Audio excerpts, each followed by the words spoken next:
तालुका देवळा, जिल्हा नाशिक येथील रहिवासी राहुल भिका केदारे वय वर्ष 33 या तरुण युवकाचे अकस्मात मृत्यू झाल्याने पंचक्रोशीत शोककलेचे वातावरण।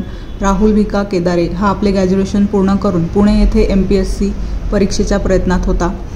झालेली भारतीय स्टेट बँकच्या परीक्षेत राहुल वेटिंग लिस्टला होता। राहुलचे नुकतेच 1.5 ते 2 महिन्यापूर्वी विवाहबद्ध झाला होता। सर्व काही सुरळीत असताना 8 दिवसापूर्वी राहुलला उलटी, मळमळ, लूज मोशन असा त्रास जाणवायला लागला। देवळा येथे प्राथमिक उपचार घेतल्यानंतर पुढील उपचार मालेगाव येथे करण्यात आले। तब्येतीत सुधारणा आढळून न आल्याने राहुल याला नामांकित हॉस्पिटल शताब्दी नाशिक येथे पाठवण्यात आले।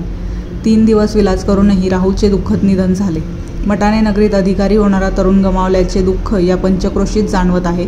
राहुल भिका केदारे या युवकाचा मृत्यू झाल्याने सर्वत्र चर्चेचे वातावरण पसरले असून राहुलचा मृत्यू हा कसा झाला याबद्दल नवल आहे। वृत्तसंकलन समाधान केदारे, निवासी संपादक, देवळा।